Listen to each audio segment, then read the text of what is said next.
A delegation of Igbo elders on Wednesday stormed the Abia Government House, Umuahia, demanding the immediate and unconditional release of the detained leader of the indigenous people of Biafra, IPOB, Mazi Nnamdi Kanu.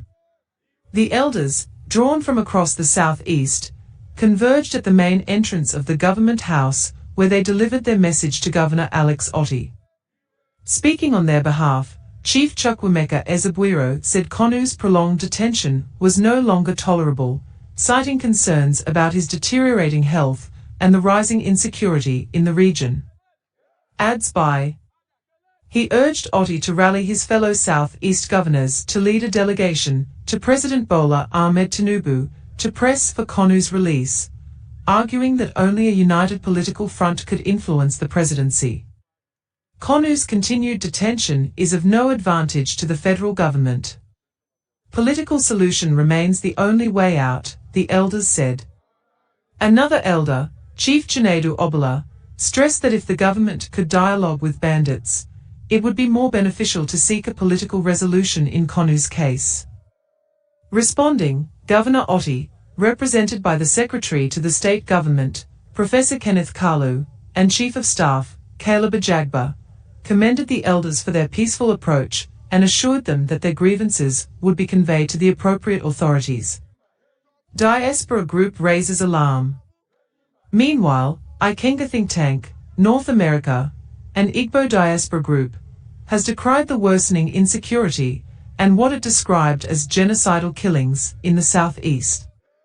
In an open letter signed by its president, Dr. Dunku Agbambu, the group accused Igbo political elites of silence over Kanu's detention and the insecurity ravaging the region. It condemned what it called the targeted killings and unlawful persecution of Igbo youths, accusing security agencies of complicity. The group demanded immediate release of Kanu and mass release of all Biafran agitators. Concrete steps to secure Igbo land from external and internal threats. Withdrawal of all military checkpoints in the region. The letter faulted Igbo leaders for failing to emulate the courage of their forebears, accusing them of betrayal and complicity. Your deafening silence emboldens the perpetrators of this genocide and exposes your indifference to the sacred blood of our people. History will not remember you kindly, the group warned. It vowed to continue documenting the crisis in the southeast, saying leaders would one day be held accountable for their actions and inactions.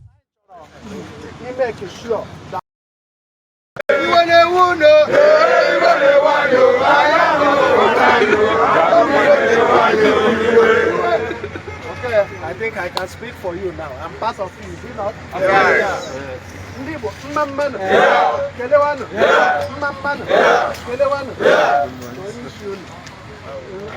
I joined the Alam Camp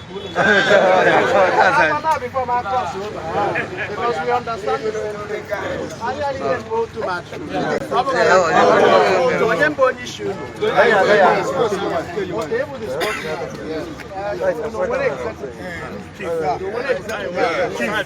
How many of you were executives? 5 of us. How many of you? 5 of 4. Okay. I want to talk to the executive.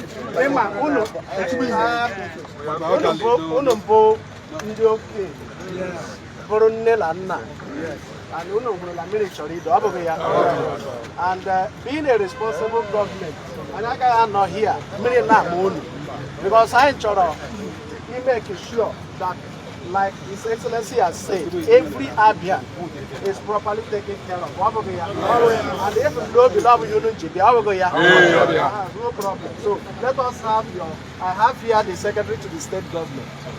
He goes, you know that any little thing you don't manage as a responsible government of His Excellency Dr. Alex Chioma will respond. We like people to organize themselves orderly, just like we organize orderly.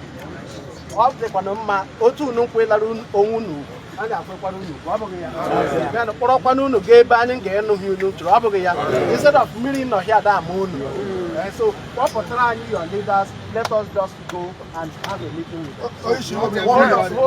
1 minute now. Hold on. Let everybody let him talk. Because I'm going to do Abia Elders Forum. Mamano. Yeah. Njikọ ndị Igbo, ndị okenye Igbo, mamano. Yeah. Njikọ ndị okenye Igbo, mamano. Yeah. Ndị Abia unu nọ nga?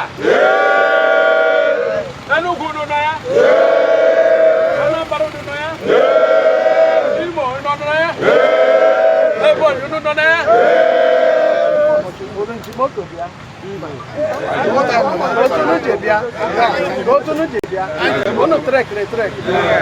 No, I don't know more to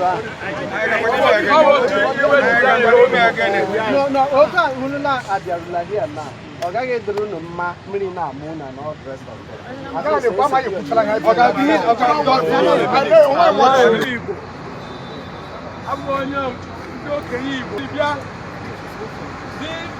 gosipụta iwe n'obi ọjọọ lọnụ majụrụ anyị n'obi na ihe na-eme n'obodo anyị bụ Naịjirịa gbasara nwanne anyị nwoke bụ Maazị Nnamdi Kanu, onye ejichiri na mkpọrọ kemgbe afọ 2 na